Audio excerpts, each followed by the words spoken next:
Kapolri harus malu sampai ke tulang sumsumnya. Dan kalau ada yang masih berani bilang lebih baik jadi petani, engkau bahkan tidak layak disejajarkan dengan petani. Jangan remehkan petani. Petani di negeri ini mungkin satu-satunya kelompok yang masih punya harga diri.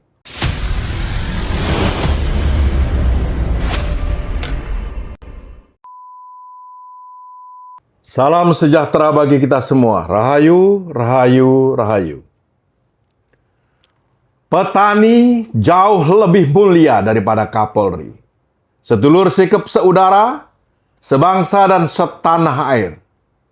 Saya yakin saudara juga tidak bisa lagi diam melihat apa yang terjadi pada Polri akhir-akhir ini. Ini bukan lagi soal 1-2 oknum. Ini sudah seperti luka yang menganga, bernanah, dan terus membusuk di tubuh institusi yang seharusnya melindungi kita semua. Masih terngiang di kepala kita, seorang jenderal polisi, Ferdi Sambo, merencanakan pembunuhan dingin terhadap anak buahnya sendiri, Brigadir Yosua. Lalu dia rekayasa TKP, bakar-bakar bukti, bohong di depan kamera, divonis mati, diberi keringanan seumur hidup. Teddy Minahasa, Kapolda, malah jadi bandar sapu sungguhan. Menukar barang bukti dengan tawas, lalu jual lagi ke masyarakat yang dia seharusnya lindungi. Divonis seumur hidup. AKBP Didik Putra Kuncoro terima suap 2,8 miliar dari bandar narkoba. Ikuti pakai narkoba, main perempuan di luar nikah, dan kasat narkobanya jadi calo uang narkobanya. Dipecat dengan hormat. Dengan tidak hormat bulan ini. Dan yang paling menusuk jiwa, Bribda Mesias Siahaya, anggota Brimob, memukul kepala Arianto Tawakal, anak umur 14 tahun, dengan helm taktikal sampai pecah dan mati ditual. 19 Februari 2026. Anak itu cuma remaja biasa.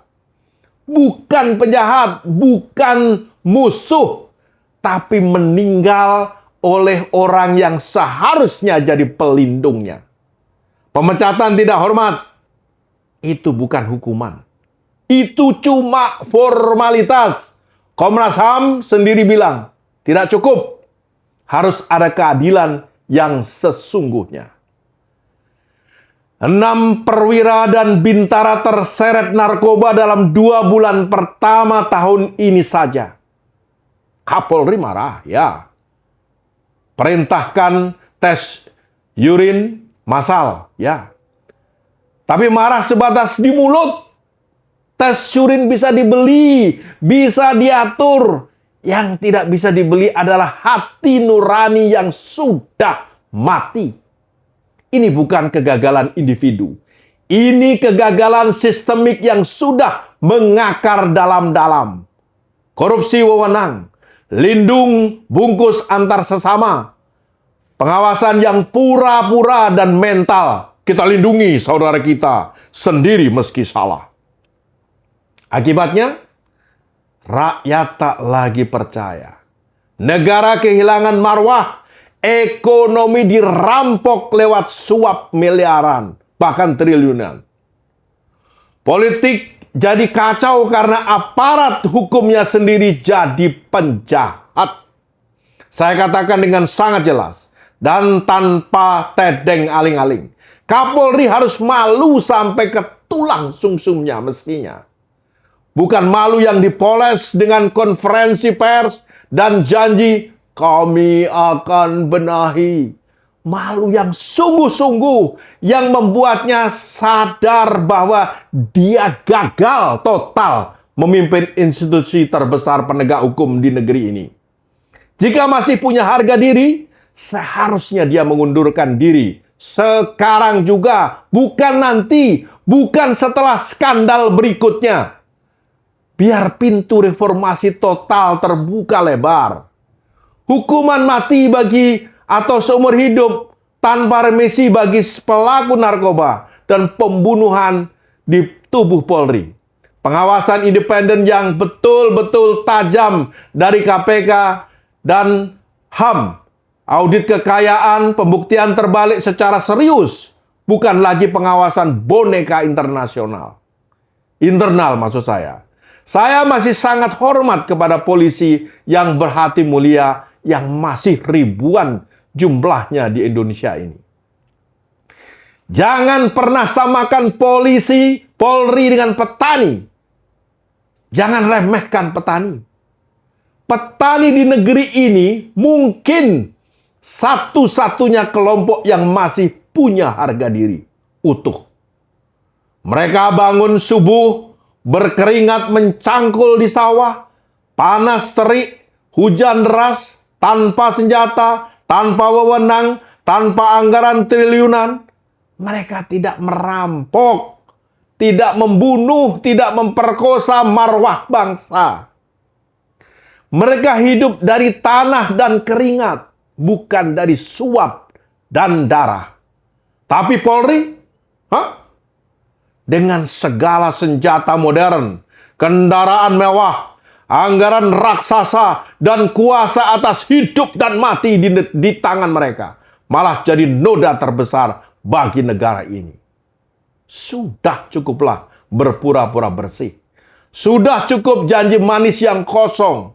Sudah cukup kalimat kosong. Kami akan introspeksi sambil diam-diam melindungi yang salah. Reformasi sekarang atau institusi ini akan runtuh karena busuk dari dalam. Rakyat tidak lagi minta maaf. Rakyat menuntut keadilan yang sesungguhnya, yang tegas, yang tidak pandang bulu.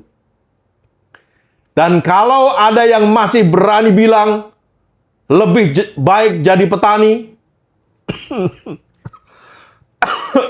saudara, engkau bahkan tidak layak disejajarkan dengan petani. Karena di negeri ini petani masih punya integritas dan harga diri yang sudah lama hilang dari sebagian besar seragam coklat itu. Kalau saja engkau punya nyali dan martabat seperti para pemimpin Jepang dulu, engkau seharusnya melakukan harakiri di depan rakyat yang sudah kau khianati. Itu saja yang pantas. Salam hormat saya. Berani mengatakan kejujuran, berani menyatakan kebenaran, tidaklah cukup. Kita harus juga berani melawan segala bentuk kezaliman. Terima kasih. Dongo dinongo antum selamat. Rahayu, rahayu, rahayu.